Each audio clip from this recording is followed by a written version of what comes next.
नारायण की गृहिणी माँ लक्ष्मी अपने पति को लेकर के घर में आके बैठ जाती है।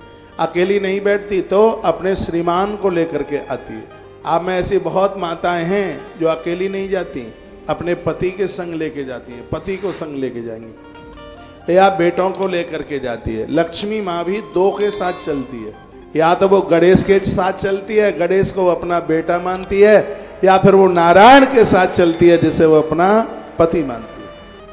और लक्ष्मी जब अपने पुत्र गणेश के साथ चलती है तो फिर धन बुद्धि को नहीं बिगड़ने देता, और वही लक्ष्मी जब नारायण के साथ चलती है तो घर में इतनी बरकत होती है कि घर में फिर किसी वस्तु की किसी चीज की कमी नहीं होती और वो धन हमेशा याज्ञिक कर्मों में लगा रहता है। तो चंदन का इतना बड़ा महत्व है। भगवान शिव की पूजा में चंदन की महिमा कही गई। कुशा उपामार्गम कपूरम जातम चंपकम पाडलई। कुशा का आसन, कपूर आरती में, करवीर, करवीर कहते हैं कनेर का फूल। शिव को कनेर का फूल चढ़ाने से किसी का जादू टोना टोटका नहीं हो सकता। आज के समय में लोग अपने दुख से दुखी नहीं, दूसरों के सुख से ज्यादा परेशान है। स्त्री को कोई परेशान मेडिकल कोई दिक्कत नहीं होती, लेकिन लोग उस नारी की कोख को बांध देते हैं जिससे उसको औलाद नहीं होती, संतान नहीं होती। उसका एक उपाय इस ग्रंथ में, अकौआ का फूल आपने देखा हो, उसको ऐसे खोल दें तो उसमें से रुई जैसी निकलती है, समझ गए आप? आँख में से रुई। एक तो फूल होता है जैसे जो हॉर्न लगाए ऐसी उसकी शक्ल होती है, आगे से ऐसे पीछे से, तो उसका एक फूल तो ऐसा होता है आँख का फूल, लेकिन उसका एक रूप और होता है, वो ऊपर से बंद होता है, उसको जब खोलें तो उसमें से रुई निकलती है। उस रुई की बत्ती बनाकर उसको चमेली के तेल की जोत में या उसको अलसी के तेल में भी उसको लिया जाता है, उसकी जोत जलाई जावे तो किसी का किया गया कराया गया ये सब समाप्त हो जाता है। पूर्व की कथा में भी मैंने ऐसा निवेदन किया। कनेर का फूल भी, ये जादू टोना टोटका नहीं है, ये सब बातें यहाँ पर लिखी गई हैं। मंत्र पूर्वम प्रकृतव्याम पूजा सर्वफल प्रदा।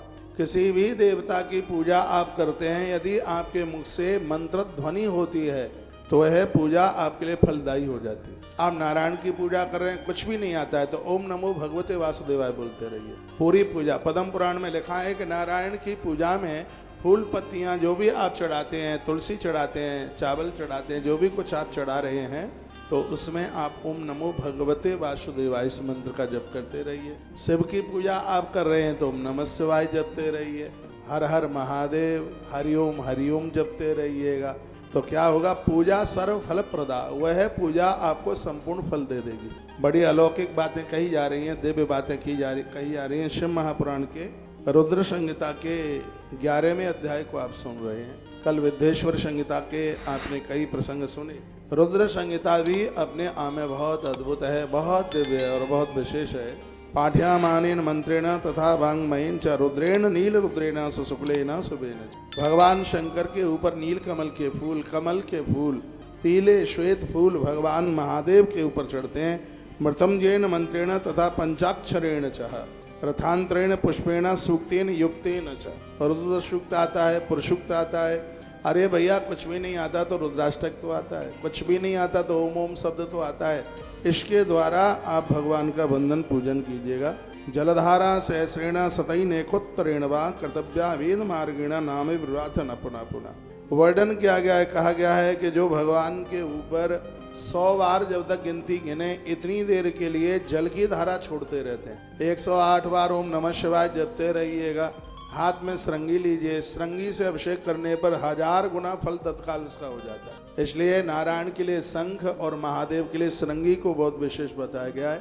हाथ में श्रृंगी लेकर के जब आप अभिषेक करते हैं तो उसकी महिमा सीधे 1000 गुनी अपने आप में बढ़ जाती है।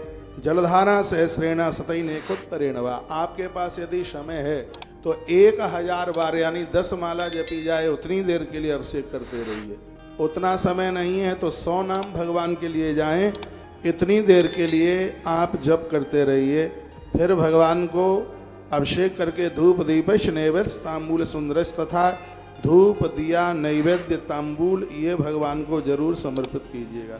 तरह तरह के फूलों से आप पुष्पांजलि कीजिए। पूजा में किसी भी प्रकार की त्रुटि रह गई है, व्यवस्था में वस्तुओं में कमी रह गई है, तो आरती के बाद एक फूल चढ़ाया जाता है, उसको पुष्पांजलि कहते हैं। शुरू में जब आरती होती है तो आरती के बाद पुष्पांजलि होती है। जब तक पुष्पांजलि का फूल ग्रंथ के ऊपर न चढ़ जाए तब तक मत बैठा करो, तब तक खड़े रहो, क्योंकि आरती पुष्पांजलि ये बैठ के नहीं होती, यज्ञ की पूर्णाहुति भी बैठ के नहीं होती, इसको खड़े होके ही किया जाता है। जब यहाँ पुष्पांजलि होती है, भाई अनुज थोड़ा इधर होना, तो पुष्पांजलि में जहाँ पूजा में यदि कोई कमी रह गई, वस्तु की कमी रह गई, मंत्रों की कमी रह गई, तो लास्ट का जो फूल है उसे पुष्पांजलि का फूल कहते हैं।